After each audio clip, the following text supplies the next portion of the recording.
Shalom saudaraku dalam Tuhan. Saudara, banyak orang yang bertanya, kenapa Kristen semakin berkembang pesat hari-hari ini? Jawabannya adalah karena Tuhan punya cara yang unik membuat Kristen itu semakin berkembang. Salah satunya dengan menggunakan para ustadz yang gemar menyampaikan firman Tuhan atau menyampaikan kabar keselamatan ya kepada umatnya sendiri. Ya, contohnya seperti di video berikut ini. Silahkan tonton cuplikannya dan lihatlah bagaimana Ustadz ini memberitakan firman Tuhan kepada umatnya sendiri. Tetapi Allah lah yang justru mempersiapkan kita untuk hal itu dan yang mengaruniakan roh kepada kita sebagai jaminan segala sesuatu yang telah disediakan bagi kita. Syukran saja. Tadi katanya Yesus jaminan, kok sekarang roh? Gak apa-apa, itu agama mereka. Iya kan, gak ada hubungan sama agama. Ini kan data, ya, data literatur gitu loh. Berarti kita pegang dua ya, catat. Dua, catat. Tadi di awal dibilang Yesus yang menjadi jaminan. Sekarang roh. Ayo, yang mana? Yang benar yang mana? Yesus atau roh? Efesus 1 nomor 14. Pemirsa di screenshot ya. Jadi kalau ada yang ngomong-ngomong jaminan masuk surga, kasih lihat. Iya, aku terima deh statementmu. Jadi Kristen dijamin masuk surga. Cuman yang mana gitu? Roh atau Yesus gitu ya. Bilang gitu aja. Efesus 1 nomor 14 Ustaz sih. Syukran. Silakan Ustaz. Dan Roh Kudus itu adalah jaminan bagian kita sampai kita memperoleh seluruhnya, yaitu penebusan yang menjadikan kita milik Allah untuk memuji kemuliaannya. Syukran Ustaz, tuh lihat tuh, Roh Kudus. Tadi yang pertama roh tanpa kudus. Ayo. Roh Kudus, Yesus yang menanggung dosa. Yang mana kawan? Screenshot pemirsa. Kalau ada yang bilang dijamin masuk surga, iya. Oke, saya setuju dengan statement dogmamu, dogma agamamu. Tapi literaturmu bilang ada 3 nih. Oh enggak ada, Yesus ada nih. Jadi yang tadi yang pertama 2 Korintus bilang roh doang ya, kagak ada Roh Kudusnya. Pneuma dalam bahasa Yunaninya pneuma. Lalu yang kedua Efesus 1 ini bilang pneuma hagion. Jadi yang pertama pneuma, yang kedua pneuma hagion. Yang ketiga Yesus. Oh enggak ada ya udah. Ibrani 7 nomor 22. Stasi. Demikian pula Yesus adalah jaminan dari suatu perjanjian yang lebih kuat. Syukran saja. 3 ya. Berarti boleh dong tidak menyembah Yesus, sembah Roh Kudus, sembah Roh. Boleh enggak berdoa? Ya Tuhan, di dalam nama Roh Kudus. Boleh dong. Itu selamat dong. Boleh enggak? Boleh kalau menurut literatur Anda. Ini literatur Anda. Bukan ngomongin Paulus yang udah mati. Bukan. Literatur ini. Tulisannya dia. Baik saudara dalam Tuhan, itu cuplikan video daripada Ustadz Ahmad Kainama sendiri ketika dia sedang membahas ayat-ayat Alkitab. Nah saudara dalam Tuhan, tanpa dia sadari sebenarnya dia sudah menyampaikan kabar keselamatan itu bagi umatnya sendiri.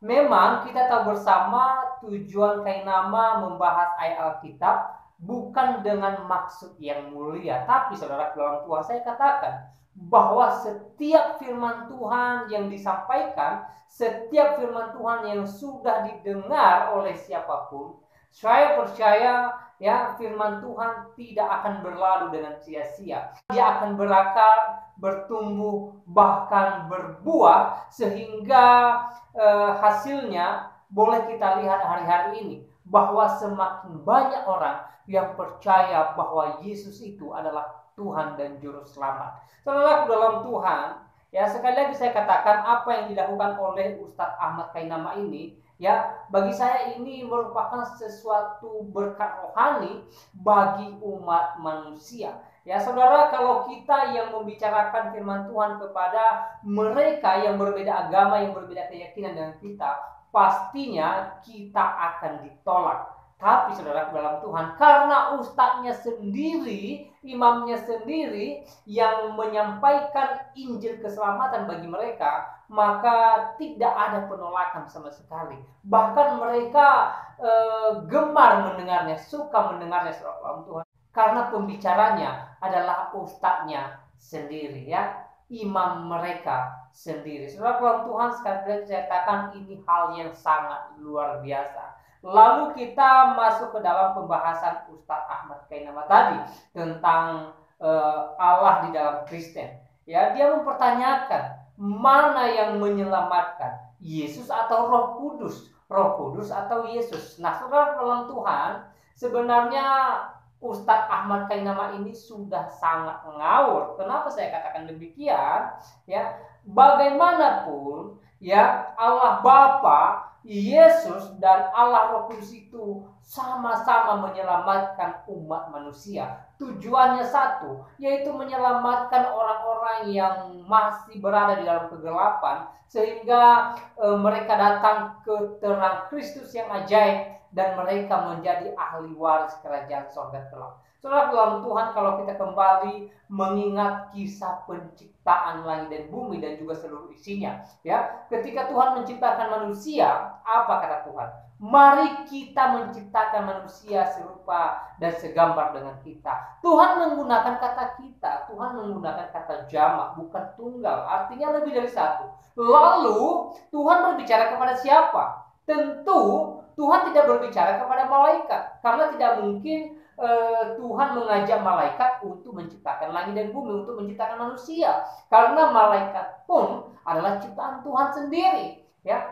Jadi ini membuktikan bahwa di dalam satu kealahan itu terdiri dari Allah Bapa, Anak dan Roh Kudus, dan ini tidak bisa diterima oleh akal sehat begitu saja, ya. Ini hanya bisa diterima oleh iman yang murni. Ya, kita imani bahwa Allah yang benar adalah Allah di dalam Allah Bapa, Anak dan Roh Kudus. Ya, ketiganya berada di dalam satu esensi kealahan. Saudara dalam Tuhan, sekali lagi ini tidak bisa dipikirkan secara logika. Ya, karena logika manusia ini terlalu kecil dibanding Tuhan. Tuhan itu pencipta, manusia itu hanya ciptaan. Jadi mustahil bagi kita untuk memikirkan Allah sejauh mungkin. Ya, kita bisa memikirkan Allah hanya sejauh yang sudah disampaikan firman Tuhan kepada kita. Dan hal yang terpenting adalah kita beriman bahwa Tuhan menyelamatkan kehidupan kita. Lalu dalam hal penyelamatan, tentu ketiga pribadi ini sama-sama terjun untuk menyelamatkan manusia. Sama-sama berkarya dalam penyelamatan manusia itu sendiri, ya. Jadi bukan hanya Yesus, bukan hanya Allah Bapa, atau bukan hanya Roh Kudus. Ketiganya ya bertujuan untuk menyelamatkan manusia, ya. Karena ketiganya berada dalam satu hakikat kealahan. Yesus berkata, "Aku dan Bapa adalah satu." Ya. Jadi saudaraku dalam Tuhan, sekali saya katakan Ustadz Ahmad Kainama sangat ngawur dalam pembahasannya. Namun demikian, ya, boleh kita lihat di video tadi bahwa banyak ayat-ayat firman Tuhan yang dibacakan. Jadi bagi saya poin yang terpenting adalah ketika ayat firman Tuhan itu dibacakan. Ya, karena firman Tuhan berkata, ya, firman Tuhan itu akan tetap menjadi berkat walaupun disampaikan dengan tujuan yang tidak mulia. Karena kenapa? Karena yang disampaikan itu bukan perkataan manusia, tetapi perkataan Allah sendiri, sehingga lamban laun itu akan berakar, bertumbuh, bahkan berbuah dalam kehidupan setiap pendengarnya.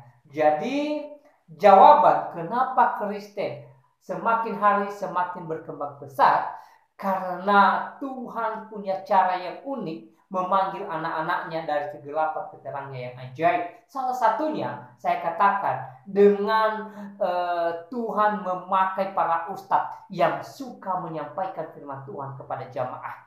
Saudara dalam Tuhan, saya iman dan tentunya kita beriman bahwa firman Tuhan yang telah disampaikan, firman Tuhan yang telah ditanam itu akan berakar, bertumbuh dan berbuah, sehingga hari-hari ini boleh kita lihat bahwa banyak orang-orang yang datang kepada Kristus Yesus.